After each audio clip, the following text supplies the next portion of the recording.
That's a 0.17. And when I know that me and my equipment are capable of this, it really makes these other groups frustrating. Hey, Eagle Run 23 here.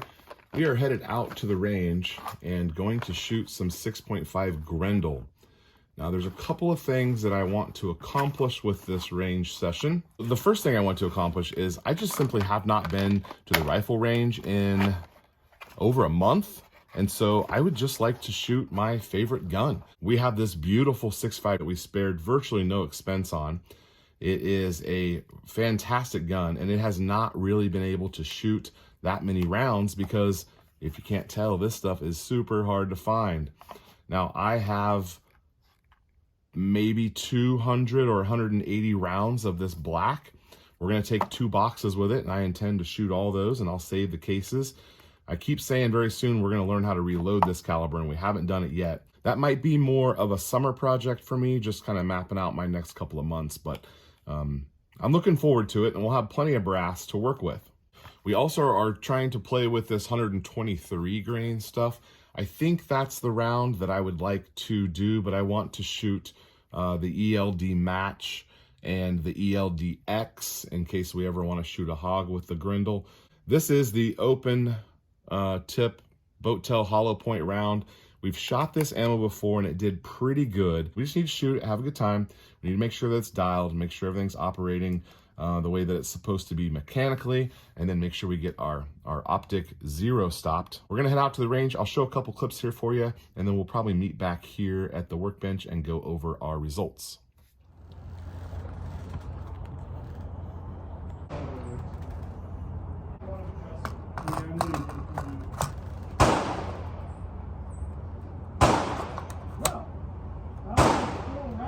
Despite the opener, shooting without a suppressor.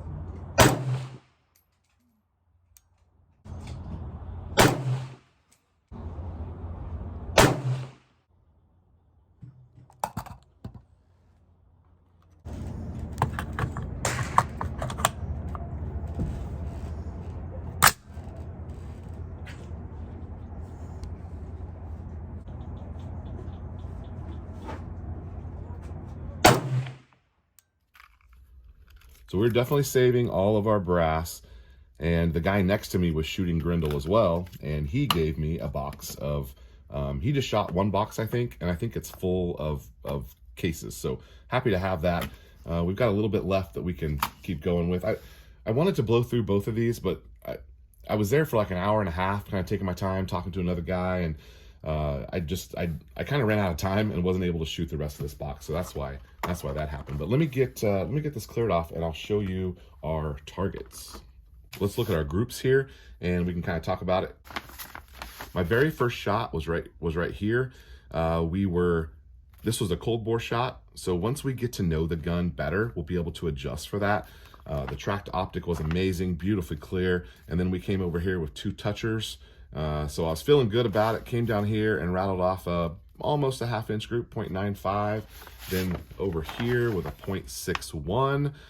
And then things opened up for us. And I don't know if the gun was hot or if we don't like the ammo. I can't blame the ammo yet because I'm just not good enough with this gun. I kind of thought that the gun didn't like this Grendel Black, but it's the only ammo I can find.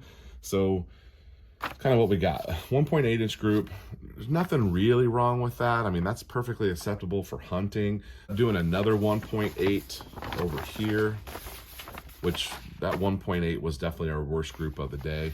We had a 1.3, but as we were able to focus in, this is what the gun is capable of. That's a 0.17. And when I know that me and my equipment are capable of this, it really makes these other groups frustrating.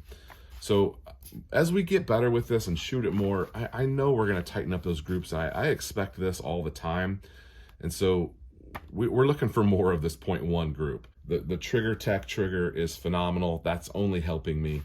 You don't have to have a $300 trigger to shoot tight groups. I know that, but it sure helps. You also don't need, a multi-$1,000 optic.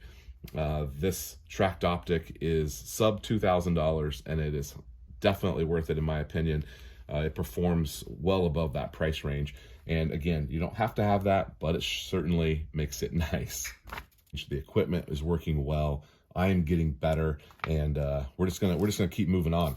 We got a couple of stickers over on EagleRun23.com. If you're an 8.6 Blackout fan or a fan of the 80s, that's the 80%ers. Go ahead and check those out. And make sure you're subscribed because Grendel reloading is coming soon. I have everything I need to reload. I got bullets and powder and cases, and we're just amassing more cases as we save our stuff here. And the cool thing about Grendel is the Grendel gang has already sorted out this cartridge. And there's a lot of known things that we know work. And so that'll make reloading even easier because as we've experienced with the 8.6 Blackout, where we're kind of on our own, figuring stuff out as we go, this is a pretty sorted caliber to reload. There's a lot of information available. So I'm looking forward to that. That'll be kind of make it a little bit more enjoyable to reload. All right, guys, Eagle Run 23, thank you for watching. We'll see you next time.